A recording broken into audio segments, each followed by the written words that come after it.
myself that I was not gonna make another little music vlog after Westfest, but now I'm making one because so many things have happened and I want to document things because what a year this has been, and I hope that I can remember it in the future. Okay, EXP booking internship has been submitted. Okay, I made my little video of me buying my Harry Styles concert tickets and I like sent it out to my family. But then that reminded me that I have a couple videos on YouTube that like I just made for fun. This shit's kind of cringe, but I found one where we made a stop on our road trip to get gas in Bellingham. And now I live in Bellingham. So I think it would be funny to just remind all of my family that this is what I looked like. I used to look like that. I had bangs. My eyebrows were extremely blocky. Every day I'm reminded that I should have just committed to Western Washington University when I got in there in high school, but that's okay because I still made it here, so I like to take that as proof that whatever is meant for you, the universe will find a roundabout way to give it to you.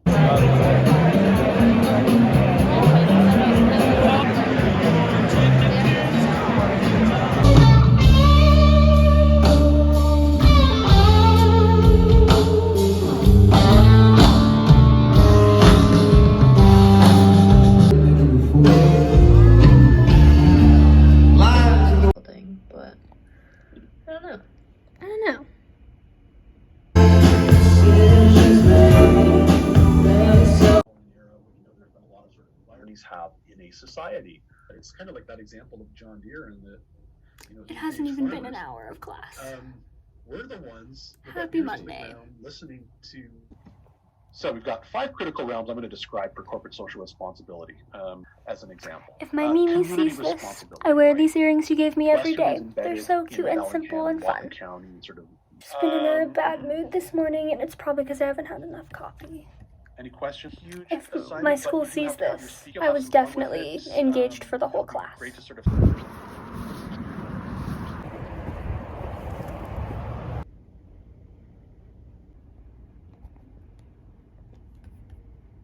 Yay, thank you guys so much. I really appreciate it. Yeah, is it alright if I leave now? Okay, awesome. Thank you guys so much again. I look like an egg. In a bad way.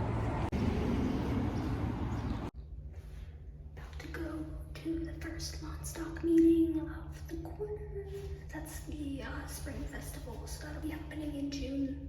So next quarter, spring quarter, but we start planning it now. I am shitting my pants with nerves, having to like plan that out and be in charge of things and delegate tasks and all that. And I'm whispering because this bathroom is very echoey, but gotta do it, so let's go. Okay, good morning. I am squatting on my floor right now. There's a lot of dust on my desk. Holy shit. I have not been keeping up on anything in my personal life, my school life, my work life. Do any of us really have it together? I certainly don't. Basically, I'm in the middle of sound block planning, which is it's a concert that we're doing. There's gonna be 3 acts, and it just has a name to it so that I can like continue being a thing in the future with my job position. I finally got my 3rd band booked for that yesterday. I have to finalize that today, and then I'm supposed to be having posters go up tomorrow and early next week, but it looks like none of that is going to happen on time, so I'll be straight up. I am very worried that this is going to be a flop, and I'm spending a little bit more than I did on the first festival of the year, Westfest, and I've spent a lot, so much, compared to Westfest on my headliner, so I'm really nervous that no one will show up. Yeah, so there's that. So trying to hear back on a pitch about a concert that I want to photograph, and I even offered to like do a write-up with it, because I think that if I go through the normal publication that I go through, I'm worried that they'll be like, oh, you're too small, we're gonna reject you. So I was like, okay, I'm gonna try pitching to another place. I'm trying to like actively pitch stories and photos and whatever just every so often to places because it's a good skill for me to remember how to do. There's more tomorrow. One of my favorite bands in the entire world. I'm so excited. I am seeing them. They're called Naked Giants. They are out of Seattle, and I've been wanting to see them since I started listening to them in 2018. Just never was able to catch a show, and then the pandemic. But I'm really excited to go see them. One of my friends is working front of house at the venue, so that'll be really fun. Maybe I'll go near the front. It's gonna be a day, hopefully a good one.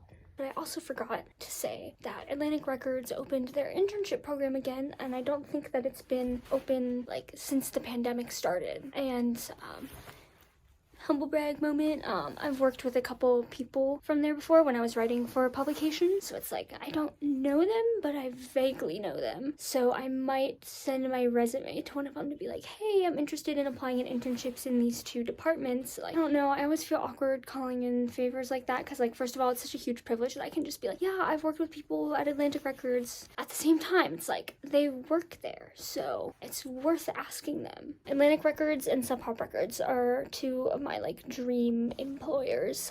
As much of like you can have a dream employer in like a late stage capitalist pandemic nightmare we're in, but you know what I mean. And Atlantic Records, if you see this, I am genuinely excited to apply to your programs. I do mean that.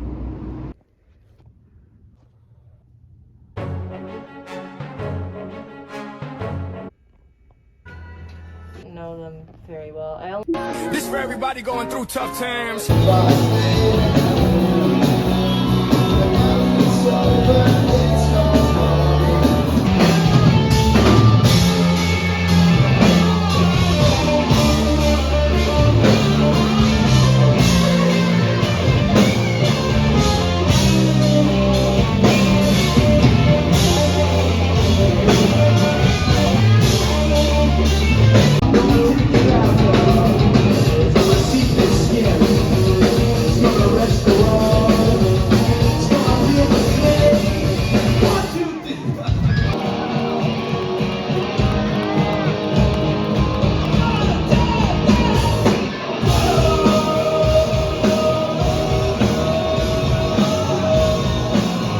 Having a slow morning, it's a Saturday.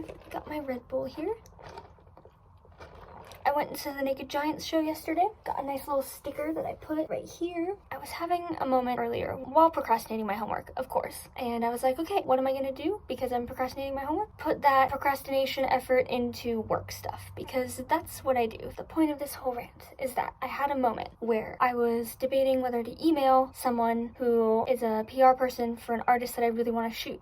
And I have yet to be able to secure a publication to back me for that. Going full circle again, I had a moment. I was like, I just need to stop being scared, and I need to just email the person. I would just say that I'm Jocelyn, I'm a music journalist in the Seattle, Washington area, and that I'm interested in covering this show at this venue on this specific date. And like, I don't know why that's so scary. I do know why, because they're a major artist, and I'm not saying their name in case I don't get approved. I need to not be scared, because the worst they can say is, hey, no, you need to have a publication you're shooting for, and so then I keep trying to find one. But like, that's probably the worst they can say. Or, you know, they just ignore my email. People have already been ignoring my emails, so it's fine. Like, there's nothing to lose here. I know I want to photograph this show. I can feel it in my bones. It is going to be a great show. It'll mean a lot to me personally, and it could mean a lot for what I want to do with my life in the future. This feels embarrassing to admit, but at the same time, I shouldn't be embarrassed. I'm on my 5th year of college. I'm so close to being done, but I'm also extremely burnt out, and I just need to not have a problem with admitting that my next life aspiration, what I want to do after I get my degree, I just want to go to concerts. I want to photograph concerts. I want to go to them. I want to talk to people at concerts. I want to scream song lyrics. That's what I want to do. So why am I scaring myself, psyching myself out so much about an email? That's the long story short. I know I have a portfolio. I know I have a stubbornness to get what I want, and I think it would be a really fun experience. I know I can do it. So I'm not gonna let a stupid email stand in the way of that. What's the worst that could happen? And I don't know where this rant is going, but it's just what do I have to lose?